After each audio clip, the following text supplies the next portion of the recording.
আজকে দেখাবো এমন একটি রিসোর্ট যেটা দেখলে আপনি বাসায় বসে থাকতে পারবেন। আর এই রিসোর্টে আপনার কিভাবে আসবেন অ্যান্ড ঢুকতে কত টাকা এন্ট্রি ফি লাগে সবকিছু থাকছে আজকের এই ভিডিওতে। আসসালামু আলাইকুম গাইস, সবাই কেমন আছো? আশা করি সবাই ভালো। আজকের দিনটা প্রচুর গরম পড়ছে, তাই আমরা সবাই মিলে ডিসিশন নিলাম যে গাজীপুর শাহিনবাগ রিসোর্টে যাব।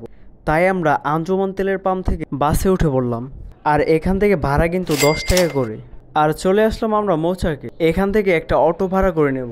যে কোনো অটোওয়ালা মামাকে বললেই হবে আমি গাজীপুর শাহিনবাগ রিসোর্টে যাব, তাহলেই হবে। আর জন প্রতি 25 টাকা বা 30 টাকা করে নিতে পারে। অবশেষে আমরা চলে আসলাম শাহিনবাগ রিসোর্টের সামনে।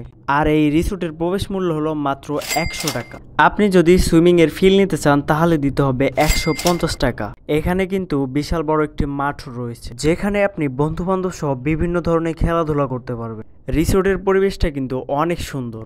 আড্ডা দেওয়ার মতো বিভিন্ন ধরনের জায়গা রয়েছে এখানে, আবার ফটোশুট করার মতো সুন্দর সুন্দর প্লেস রয়েছে এখানে। আপনারা চাইলে এখানে এসে ফটোশুট করতে পারেন। এখানে কিন্তু নামাজের স্থানও রয়েছে, আপনি চাইলে নামাজ পড়তে পারেন। এই রিসোর্টটির মধ্যে কিন্তু কোনো রকমের রেস্টুরেন্ট নেই। পেয়ে যাবেন ছোট্ট একটি দোকান, খাওয়ার মধ্যে যা যা কিছু লাগবে সবকিছু পেয়ে যাবেন এখানে। ছোট্ট এই ব্রিজটি কিন্তু দেখতে অনেক সুন্দর। আর পাশে রয়েছে রেস্ট হাউস। আর এই পুকুরটা কিন্তু বিভিন্ন রকমের জবা ফুল দিয়ে ঘেরা। সামনে রয়েছে একটি কটেজ।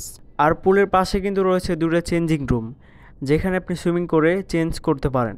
তারা কিন্তু প্রতিনিয়ত এখানকার পানি চেঞ্জ করে থাকে। আর এটা আমার কাছে অত্যন্ত সুন্দর লেগেছে, চাইলে আপনিও এখান থেকে ঘুরে আসতে পারেন।